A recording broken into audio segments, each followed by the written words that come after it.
the first to know Nsem-Pii TV. What do you chiremu UK abrochimemua?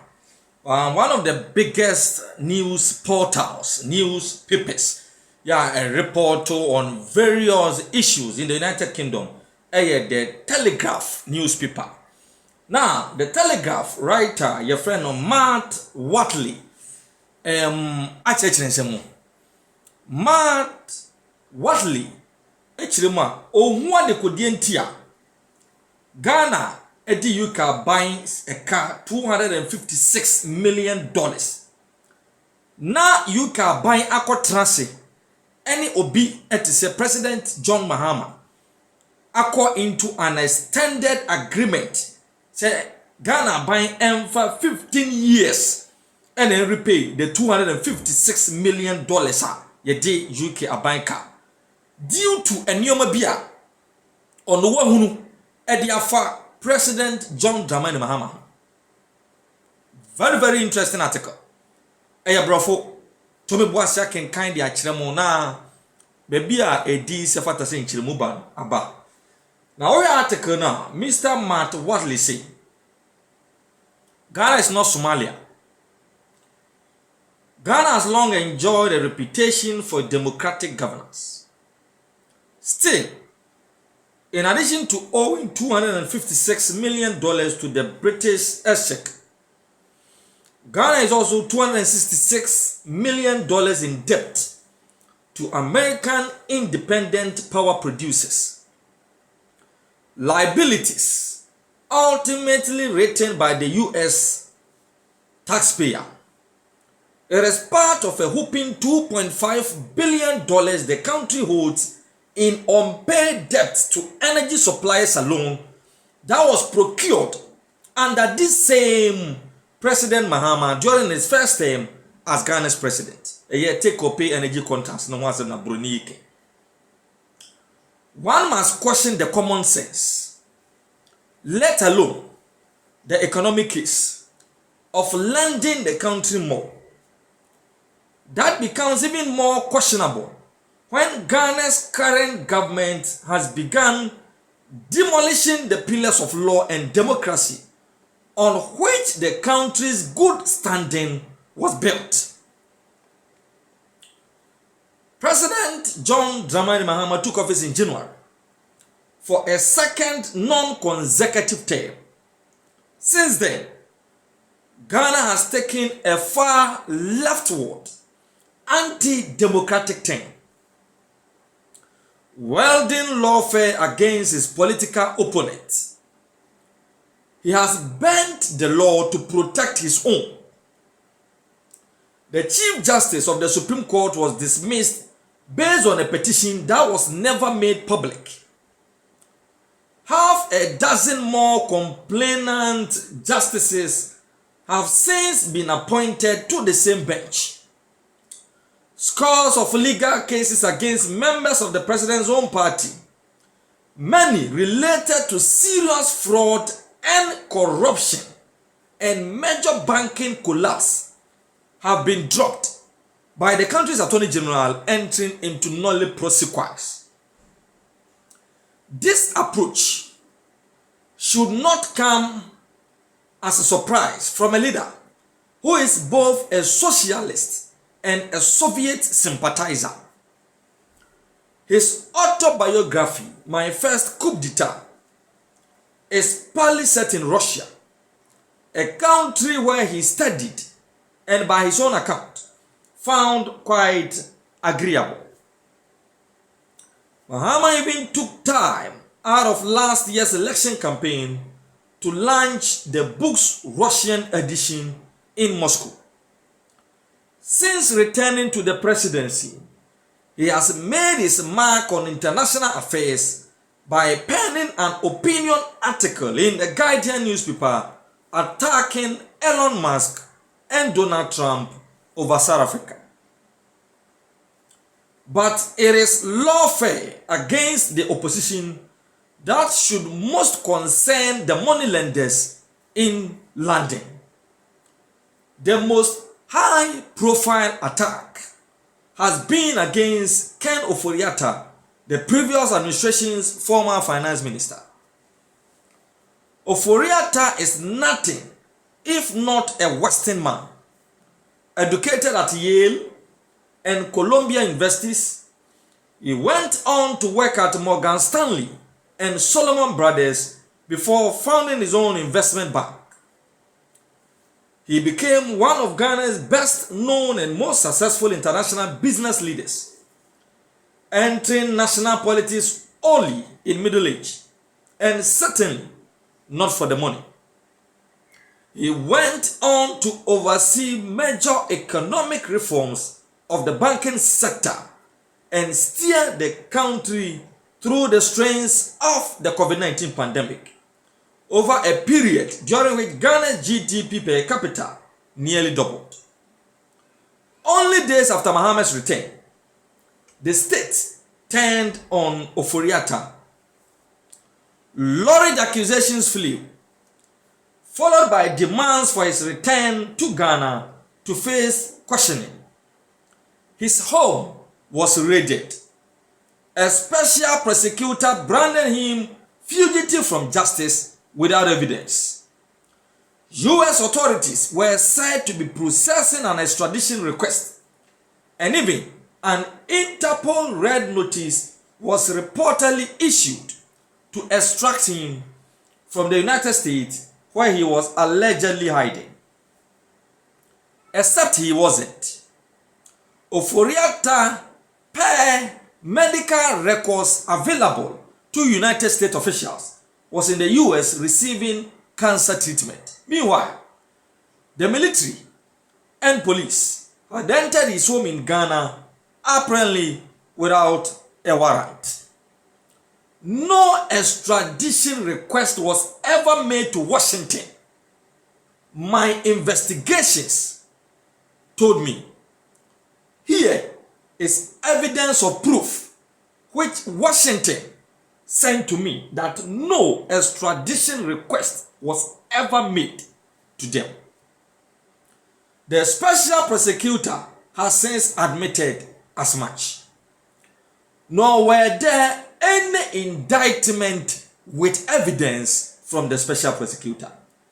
The special prosecutor has never pressed charges, raising the question of whether Ghanaian authorities misled Interpol into issuing the red notice, which in law can only be applied after formal charges have been brought. This is why Mr. Ofori-Atta is still enjoying his life as any other person in the United States. Nearly a year later, only salacious accusations have been made against Ofori-Atta, primarily about sign-off on spending in government departments outside the finance ministry.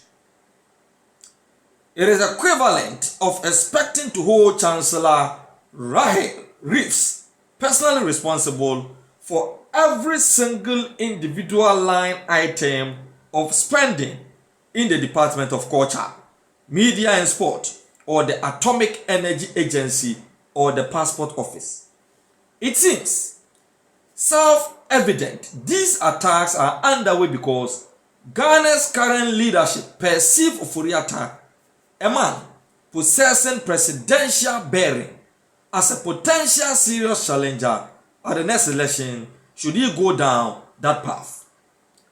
This is no way to run a democracy. Indeed, it is questionable whether the rule of law is still functioning when such a stark case of political persecution is unfolding, and whether international businesses can still rely on the legal security of their investments in Ghana.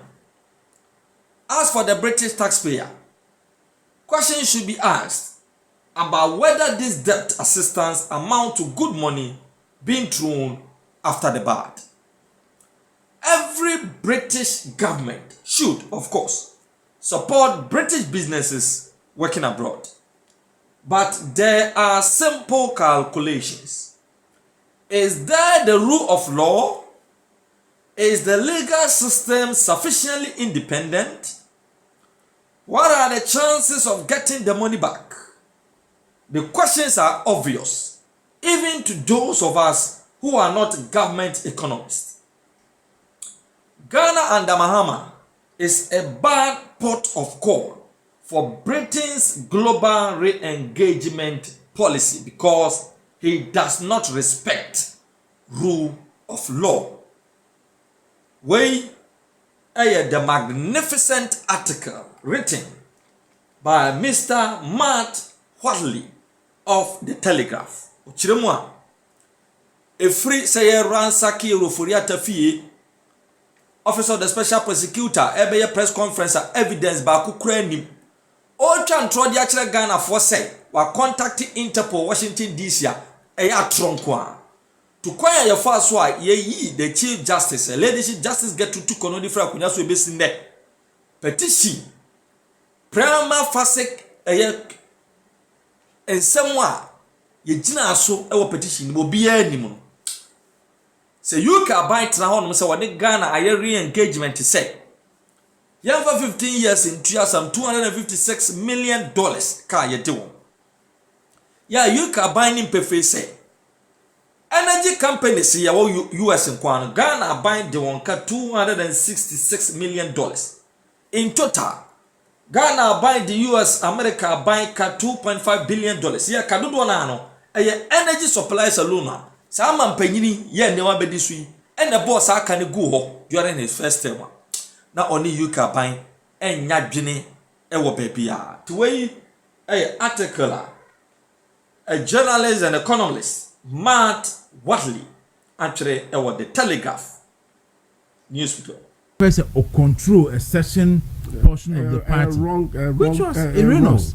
Always say me say honorable Kennedy Jackson and no win elections. Yeah, compare me yamano no. Ono akasa on kasa na me di Dr. Mahmoud ba omi achi. Me some party me some dipa. Inti na me kasa sa patriotic ayi na now do showcase in 98 no. Sa de no ya yira we party no. And then there will be elections, no Olusua, or the teacher for almost say, Omomoa. Saturday no, and Subampa. Mr. Party paying for. Where and then NDC at Timia Yabo right tertiary near your secondary schools. I didn't hear. Yeah, Contokwa. And Tokwani Yako, indeed, Omobefa home, Akoda down for. But Yakaya who boom or form wa. Minjin say a day, you ra Baumiako elections, a bill to say kan hu boma simple thing after this year kopo bia chaw ya bida MPP moma yen live beyond sade no ne hu say ye nyina mayoko baako na ye nyina ye join do be really bia ye nyina ye nkamo anka de dem fe kra de say Dr. Mahmoud ba omi awini na obi hu ananka yura ken kra ko di fi nanka omo di omo nkomo ebe mati anase Dr. Brian ebe fekeke primary sir parliamentary seat MPP lose minimum one constituency na parliamentary candidate be lose na obeba on board abebo am ye adwuma no o se omma na new candidate no akon ho en akwa ko din koma o se meba dia and then godfather bi e wo be so okopa ono ache wansa. Very unfortunate. Very unfortunate. Inti no enema party no nkrofobia yeti ankrofobia no ya ne hadwin so ni nyina mo no na waka no say anka party ni ti ase say me pona me ka say hwe resources a enipa numa echo round nyina say enya asem kito resources almost say sanka say ye say be ka sa resources nyina abomu a they are prosecuted the next presidential and parliamentary election now. What do you think will happen? And a simple win. But Mobile say ya bedu brave echo election na mutika se matuduru nyina. They am yakra se they say yeah ma NDC for the message. Number 2 duro nyina sa na fi. Yes say mo message. Ah. Nsem na bi kan mu do. ye mo message eno na ye mo sa no e haye na Dr. Mahmoud Bawumia December ya ni nyina ye nam ye ba probo radio to radio, TV to TV obi edi papa yi ho asempa eni 12 months impo eni 1 year impo afi papa na beda ne bonsama mai ye nya de sa ye outsiders here you wo yi de yes ya just say because I am not me pa the room men kan na me papa me yes we ni akora o me nso no me pese me bobra no wo MPP di mu said the be ya daachi bi me pese be taking the next mover me ti me take ni aka just say doctor yeah outsider slave na me men ti ase mesre kan ye obetimi aye enu na ehia Dr. Mahmoud Bawumia ye makofo no ye be ye saama no de ye makufuado no ye be ye saama no second chance obi wo wiase bia pe second chance u failure na nche se wa wie ye omo ne omo prede into their businesses into omo fail leader omo ansaki omo ho anza anya bibi foforo se de be ye omo businesses be sorry nipa bia wo kokon bi na se ankoyi a wo ba wachi no asiesie no ma no asa akokon no ya ye bia makofo ya ye bia ma akufuado ade de enye tribal politics no kra de kume no yewura Ali Mahama no free him fa enye northern region yeah omo mbeto abama akufuado no northern regions no omo anto ama no omo toye njade no satam no manya tribal ho nti se yenua no mo wosro ho take this decision anto ama Ali Mahama beto ma akufuado dia this time yenso e wase ha no so ye bebo mo ato ama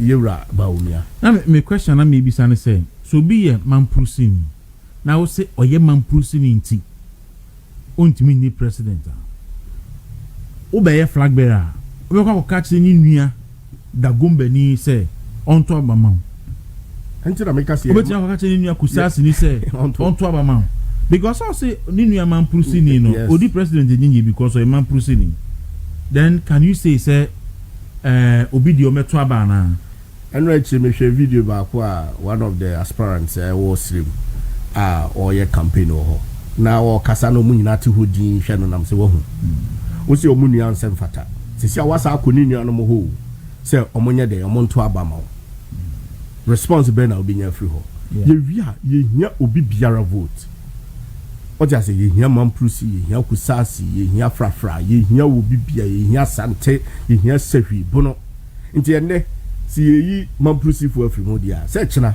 ye beba be yi sehwi fo so afri anya kasa ese Eric Pamcho ma send them pictures and videos from court Mahama lawyer and their Pia Kubi and Central for kasa kakra so quickly no mama yenhwe na yemmo eno ansana ye be sorry so ya so okay enti ya say court 1 no so de no so no court 4 ne de nso oma agene to no court 1 de no ma agene to December 4 nti oma agene court 4 de no oma agene court 5 de no to December 12 November 12 and oma agene court 1 de no to December 4 nti pacho mama yenfa pictures ni bi enchire T4 na if possible so a yembo video no interview no quickly no lawyer and the Pia Kubi Central for no na yenye okay Gordon is also telling me say akuoko amakoto ne say jasisi ade oni aban da hwebom hey nipa da sani ayo nipa ho nye hu hwe esi nipa te se kraman na nipa de krama de ono ko afum no san a obehu se wasan na nipa de ono san a enya de obehu okay mama nyena yemmo lawyer and dia okay momo ho na yenhwa de